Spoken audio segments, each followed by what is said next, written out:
Sanjay. Last time we talked about you receiving your diagnosis of your son's autism when he was 2 years old. That was about 5 years ago, wasn't it? So what steps have you and your family taken to understand and work with your son's diagnosis? Over the years, we've had a number of therapists who all have been working for us. At the moment, we've got a great team, and we now have a number of specialists who we speak to about different aspects of his life. What are the different roles that your son's therapists play in his development? So we've got a very talented speech therapist, a very talented case supervisor, and a very talented occupational therapist. What have you learned from his therapy team? We've had to learn how to cope with when, for example, he's having a tantrum. He's not having a tantrum because he feels like it. He's doing it because he's frustrated that he can't get his point over. So what happens under those circumstances? What we need to do is then spend 5 seconds to work out what he wants. So for example, does he want a glass of water or is he too hot? So once we've realised what the issue is, we can then deal with that. So what are the challenges that you all have communicating with your son, and how's your family coped with it? With the therapist we've got, we initially started teaching him sign language. So he can now sign quite a lot of things. He can tell us when he wants to go to the toilet, when he's hungry, when he's tired. But more recently, over the last couple of months, we now have our speech therapist trying to teach him how to say certain words. So he can now say things like mummy, daddy, water. He can say the names of his brother and sister.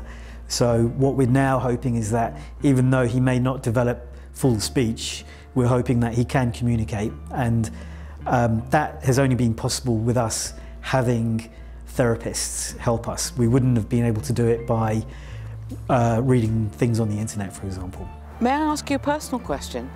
Has your son's diagnosis put a lot of stress on your family? Oh yes, massively yes. So it's something that's taken myself and my wife a long time to understand and get to grips with. From a day-to-day point of view, it's very difficult for me to see my older son and my older daughter not socialising with their younger brother. However, having said that, the youngest, he is very happy not to socialise with his older brother and sister.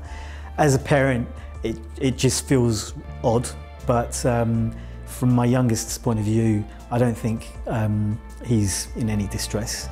From my perspective as a father, as any father would, you would want to have expectations and plans for what will happen when your children grow up, when they become adults, and obviously what would happen when I pass away as well. And for me, it's been very concerning that who's going to be responsible for this child, an adult, when I'm no longer here. And are there any other areas where it's been a challenge? The other thing that I've had to deal with, myself and my wife, that has been a huge problem, is trying to explain my son's condition to people who don't know anything about it. I understand that autism is still quite misunderstood. Have you noticed that there's a problem when your son is out in the world? So this could be, for example, when he has a tantrum in the supermarket or on an aeroplane. It could be trying to explain to relatives, like uncles and aunties, that he's actually got a problem that's permanent, and it's something that we have to deal with and manage rather than ignore.